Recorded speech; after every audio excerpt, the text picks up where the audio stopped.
Ya es confirmado que Evangelion es de las principales obras que inspiraron a Digital Circus a la hora de escribir tanto su historia como sus personajes, así que puedo hablar con total justificación de varios aspectos que asociaba de ambas obras.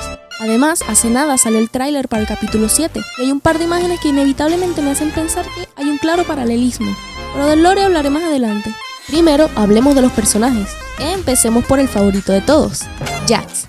Jax es un personaje interesante, es sarcástico, entretenido, confiado y sobre todo un imbécil, pero de una manera muy atractiva a la vista del público. Su forma de ser contrasta bastante con la del resto de miembros del circo. Está tan despreocupado siempre que termina llevando las cosas al límite, nada más para divertirse un rato, y eso ha hecho que se gane una mala fama entre sus compañeros.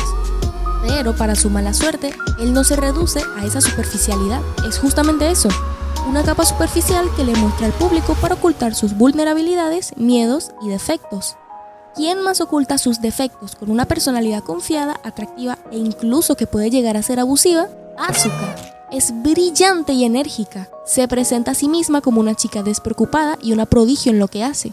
Ponerse por encima de sus compañeros y recibir elogios de sus mayores son una forma reconfortante de compensar el profundo sentimiento de irrelevancia y desprecio hacia sí misma. Sentimiento que fue causado por el trauma que causó la negligencia de su madre. El caso de Jax para cuando grabo este video no está explicado del todo. Se sabe que su trauma se debe a la abstracción de sus amigos más cercanos, pero no hay mucho más. Ambos personajes comparten ese mecanismo de defensa. Usan su ego como red de seguridad, para ocultar que son increíblemente inseguros y desamparados. Otra relación que me pareció interesante por las similitudes que tienen son las de Jax con Gengol y Asuka con Shinji. Ambos, Gengol y Shinji, son la contraparte del Jax y Asuka. Son abiertamente inseguros, vulnerables y me atrevo a decir que pesimistas. Por lo menos Gengol en los primeros 3 capítulos. Si no pilotara el EVA o si no hubiese quedado atrapada en un mundo digital, sus vidas se basarían en coexistir y ser infelices en su mundo. Estos aspectos de sus personalidades son los que resuenan en Jax y Asuka, ya que son precisamente los que comparten y los que constantemente ocultan para protegerse a sí mismos de los demás. Verse reflejados en estos personajes los hace automáticamente odiarlos y querer ponerlos por debajo de ellos mismos, creando así la tendencia abusiva. Cuando la persona a la que ves como tu peor versión de un momento a otro está por encima de ti, ya sea siendo más feliz o más exitoso, quiere decir que tú no vales nada. Así de simple funcionan sus mentes. Son personajes que necesitan constante atención y muestras de amor, así sea solo para llenar su frágil ego. Si no hay aprobación, no valen nada, y si no valen nada, serán abandonados. Y es justamente el abandono la raíz de sus traumas.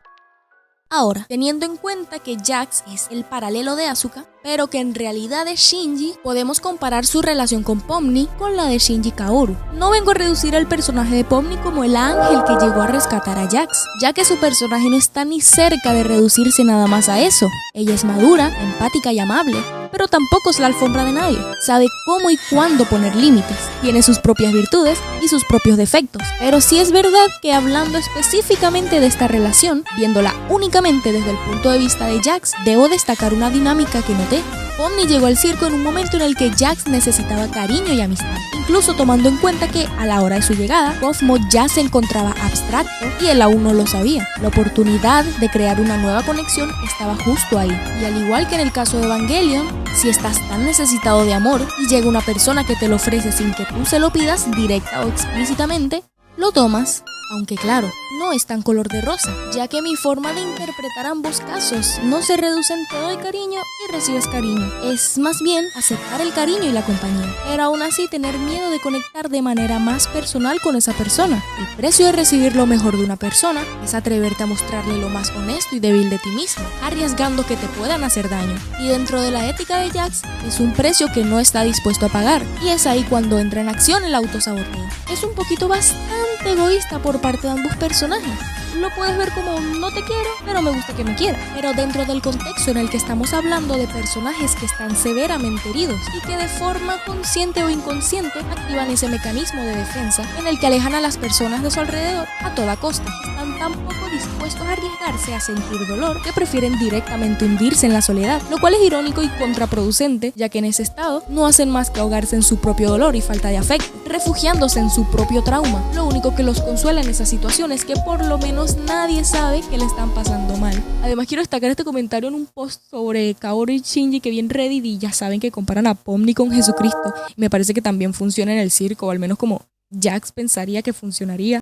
Ya con el análisis de personajes concluido, vamos con el lore. En Digital Circus tenemos las referencias bíblicas obvias como los nombres de Cain y Abel y la última escena en el piloto. Y bueno, las de Evangelion son más obvias. Así que pasaré a explicar mi teoría del posible escenario para el final de la serie. No sin antes contarles una observación que hice que está bastante ambigua porque todo lo que diré lo saqué en base a este frame del tráiler del capítulo 7. Así que espero pronto tener más material para consolidar esta teoría. Los que vieron Evangelion saben que el Polo Sur es una locación importantísima en el lore, ya que fue ahí donde se ocasionó el segundo impacto. Una explosión masiva que ocurrió porque un humano tocó a Adam, el primer ángel. Al despertar, enfureció, matando prácticamente toda la vida en el hemisferio sur. Este suceso tiene lugar en la Antártida en el año 2000. Si vemos detenidamente el tráiler del capítulo 7, nos topamos con este frame. No hay mucho contexto para darle, pero insisto que puede ser algo importante a largo plazo. A este punto de la serie no creo que hayan subtramas de relleno, así que le daré muchísimo peso a esto.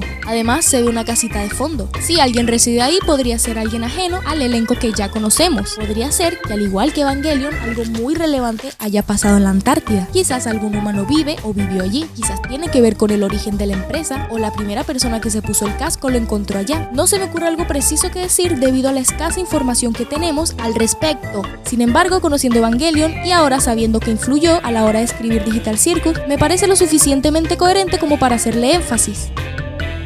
Continuando con otra teoría, puede que me lance un triple con esto que voy a decir, ya que trata del final de la serie, o por lo menos lo que intuyo que va a ser el mensaje final. Volvamos a hablar del anime. Algo que se ve representado en los personajes a lo largo de la obra es el dilema de los erizos, el cual explica que los erizos sienten la necesidad de recibir calor. Para obtenerlo, buscan calor corporal de otros, pero cuanto más se acercan, más dolor se causan con sus púas. Al alejarse nuevamente, sienten frío. Así, los erizos se ven obligados a ir cambiando la distancia hasta que encuentren la separación más soportable.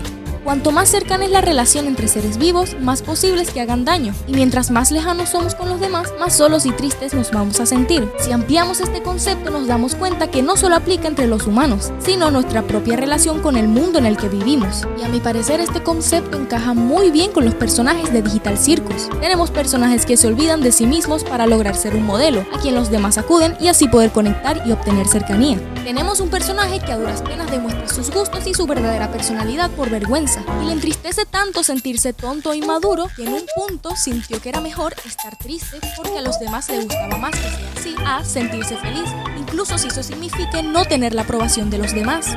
El mundo no son flores y arcoíris, y la verdad puede ser bastante cruel, sumando lo complicado que puede llegar a ser cultivar conexiones con los demás, cosa que se demuestra de distintas formas a lo largo de la serie. Pero incluso estando en el circo digital, lo que podría ser un perfecto método de escapismo para todos estos personajes, quienes demuestran bastante inconformidad con aspectos de sí mismos, simplemente no parece que les funciona de esta manera. ¿Te imaginas que toda tu vida se resuma en ir a una aventura, regresar y despertar al día siguiente para ir a otra aventura, para volver a regresar y después despertar de nuevo para otra aventura? Por más que quieras buscarle un lado positivo a este estilo de vida, simplemente no lo hallarás. No hay nada satisfactorio en un ciclo de monotonía, y es justamente esa libertad lo que hace que el mundo real sea mejor que cualquier paraíso ficticio, que incluso si fuese una maravilla de mundo, todavía tendrían a Cain diciéndoles qué hacer. Y si Cain no existiera, igualmente cada uno tendría sus peos mentales, ya que cada quien es responsable de la manera en la que abordan sus problemas, y ellos mismos son quienes deciden cuándo cambiar eso. Para mí, el tomar la decisión de vivir y abrazar una realidad imperfecta va a ser algo que resuene mucho al final de la serie. La vida tiene sentido porque elegimos vivirla, no porque nos obligan a hacerlo. A veces tomamos malas decisiones y otras veces somos lastimados por los demás. Viendo solamente esa cara de la moneda, parecería que la vida es horrible. Es ahí cuando hay que, por voluntad propia, salir y buscar la otra cara de la moneda. Como percibas la realidad determinará cómo te sientes sobre tu propia existencia. Si te enfocas en lo negativo nada más, la vida va a parecer una paliza constante. Pero lo bueno es que el mundo te ofrece mucho más que eso. Poder preocuparse por uno mismo y por los demás le da valor a la vida. Conectar con el resto puede ser difícil y sin querer nos podemos herir en el proceso. Pero si no conocemos lo que es el dolor, tampoco conoceremos nunca lo que es la felicidad. Y la vida hay que aceptarla con lo bueno y con lo malo, ya que son dos cosas que sí o sí van a ir de la mano. Y esto me parece algo que los personajes están aprendiendo a su propio ritmo. De hecho, es un tema que ya se toca en la serie, cuando Subol habla sobre decidir amarse. Nada va a cambiar hasta que ellos decidan que lo hagan. Nadie dará el primer paso para solucionar sus problemas. Es una acción que deben hacer por voluntad propia. Y el circo digital es un escenario perfecto para estructurar un dilema entre la realidad y la ficción, algo muy similar al concepto de Marvelandia en Gravity Falls. Me parecería muy interesante ver cómo abarcan una situación así. ¿Qué pasaría si la decisión recae en las manos de alguien en específico? ¿Estarían todos de acuerdo? ¿Estarían contentos luego de salir del circo? ¿Qué pasaría con sus recuerdos digitales? ¿Qué opinaría Kane al respecto? Tomando en cuenta que fue desde la llegada de Pomni que empezaron a salir a flote las diferencias y choques entre los personajes, para obtener un final satisfactorio y con desarrollo, deberían cada uno aprender a romper el ciclo o salir de su zona de confort. Que vuelvo y repito, ya está pasando en la serie. Se puede ver principalmente en los personajes de Gengol y Zubul. Me parece un cierre coherente y muy bonito en el que los personajes finalmente pueden decidir qué hacer ahora y qué hacer el resto de sus días.